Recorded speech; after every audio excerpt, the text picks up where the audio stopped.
اعوذ باللہ من الشیطان اللعین الرجیم بسم اللہ الرحمن الرحیم السلام علیکم یا علی مدد۔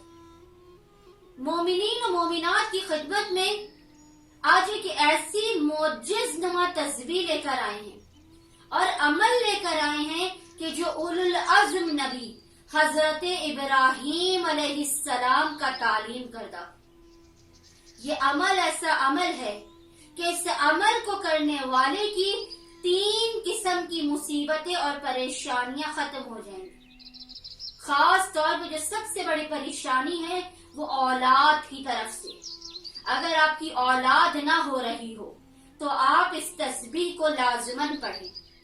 آپ کے رزق و روزی میں کوئی رکاوٹ ہو، کوئی پریشانی ہو، تنگی ہو، تب آپ اس تسبیح کو لازماً پڑھیں۔ اور تیسری چیز، آپ کسی بھی قسم کی پریشانی کا، خواہ وہ کوئی چھوٹی پریشانی ہو یا بڑی پریشانی ہو، کسی بھی پریشانی یا تکلیف کا شکار ہو تب اس تسبیح کو پڑھیں۔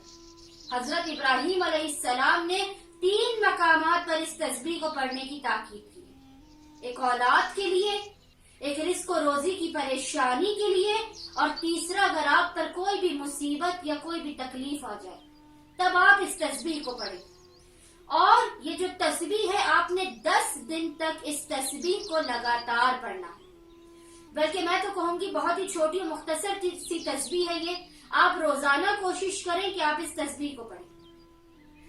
اس تسبیح کو پڑھنے سے پہلے آپ نے کیا کرنا، کوئی بھی 10 دن تک آپ کوئی بھی ایک وقت معین کر لیں، یا صبح کی نماز کے بعد، یا ظہرین کی نماز کے بعد، یا مغربین کی نماز کے بعد۔ کسی بھی نماز کے بعد آپ نے سب سے پہلے 1 مرتبہ درود کی تسبیح پڑھنی ہے۔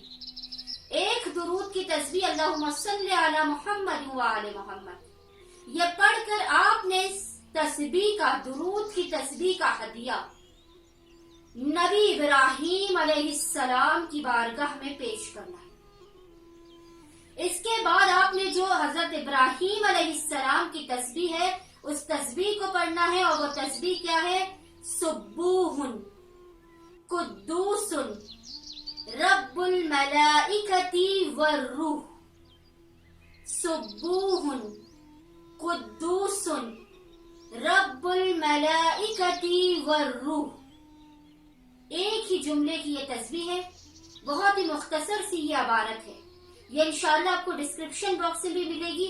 جب بھی آپ اولاد کی طرف سے پریشان ہو، بزنس کے کاروبار کی طرف سے پریشان ہو، یا آپ پر کوئی بھی مصیبت رنج و الم آئے، آپ نے 10 دن تک ایک تسبیح درود کی حضرت ابراہیم کو ہدیہ کرنی ہے، اور اس کے بعد آپ نے ایک تسبیح اس کی پڑھنی ہے، سبوح قدوس رب الملائکۃ والروح۔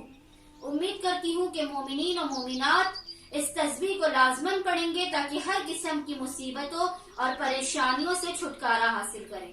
اللہم صلی علی محمد وآل محمد وعجل فرجہم اجمعین۔